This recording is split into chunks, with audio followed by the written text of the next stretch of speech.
Welcome to Champ of the Birds. I've changed up this week's strategy and found it scores better than the original engine.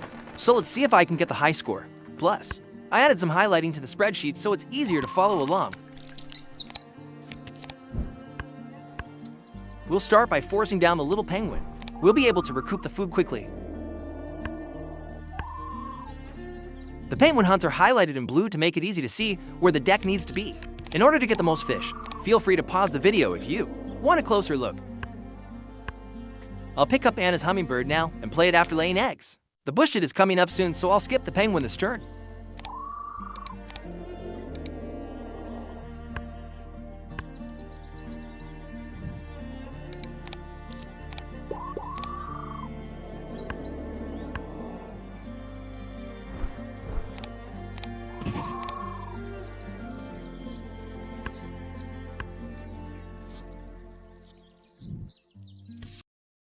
It's necessary to take the oyster catcher along with the Bushtit to keep the deck in the right spot.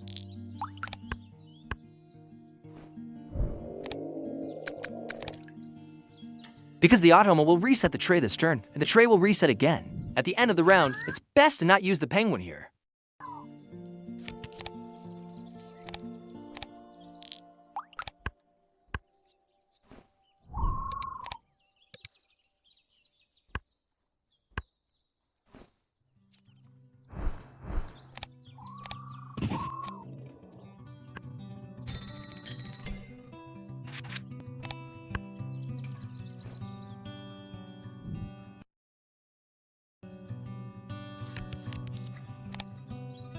There's no chance of winning the wetland nectar goal, so I'll just take a fish here so we can accelerate the bird feeder for later.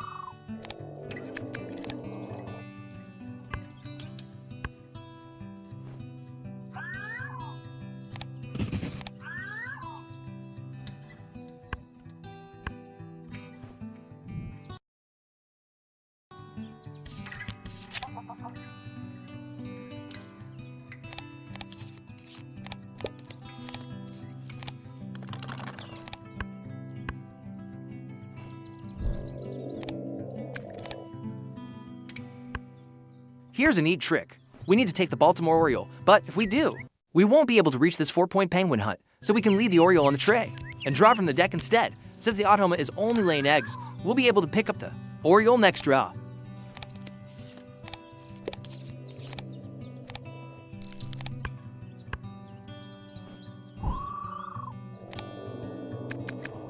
I was previously playing the gray catbird in the last wetland spot, gaining extra food and sometimes eggs. Substituting in the gray butcherbird is the change I'm implementing for this video. I'll be lower on food and nectar, but with enough successful hunts, I'll be able to keep the points up. I've highlighted the butcherbird hunts in red on the spreadsheet. Now, we can take the Baltimore Oriole from the tray and then drop from the top of the deck in order to reach the next hunting grounds.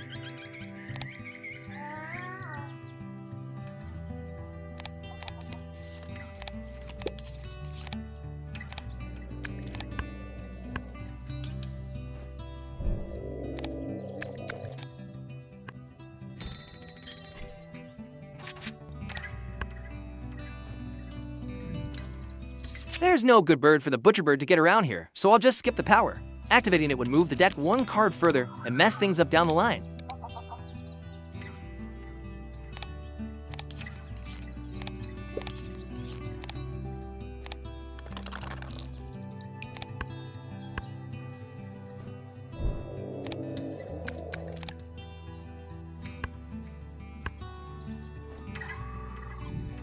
The two fish on American White Pelican are not worth trying to get with the penguin, since we get to points from the Butcherbird hunt anyways. Even with no fish, we still need to activate the penguin anyways in order to reach the birds we want further in the deck.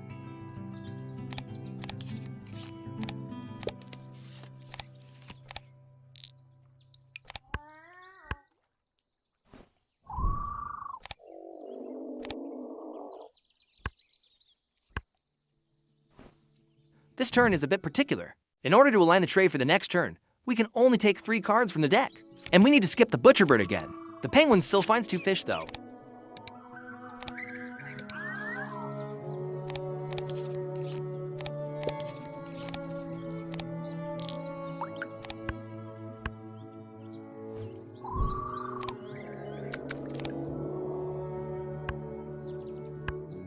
And now this draw works out super nicely.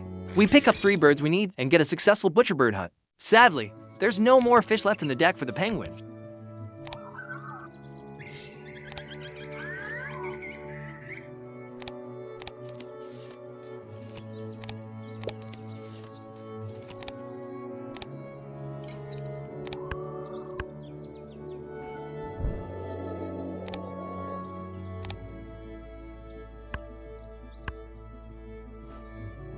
Finally filled up on eggs on the Bushtit, so we'll end the round by playing Gould's Finch, the ruby-crowned Kinglet, and the Baltimore Oriole.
Check out what lands in the tray after this turn. It was hiding 1 spot off the end of the list. We'll need to play Kakapo first before we pick it up, to make room on the Bushtit again.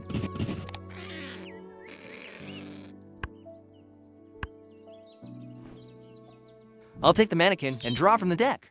Maybe the penguin will find a couple more fish after all.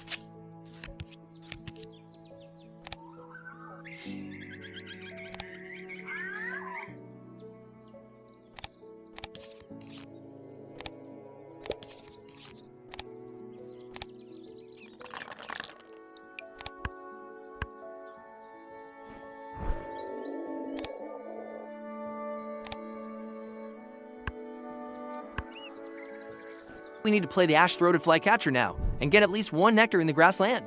Plus, we need eggs in the forest to activate the Magpie-Lark later.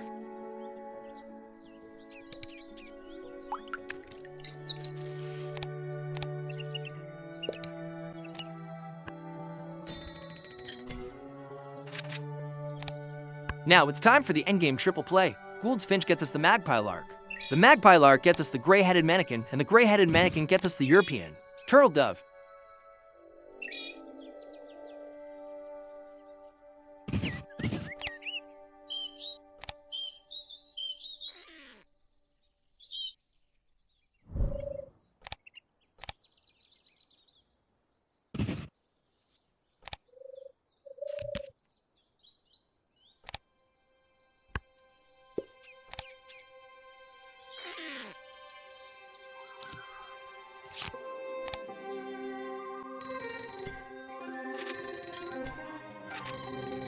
All right, let's see the score.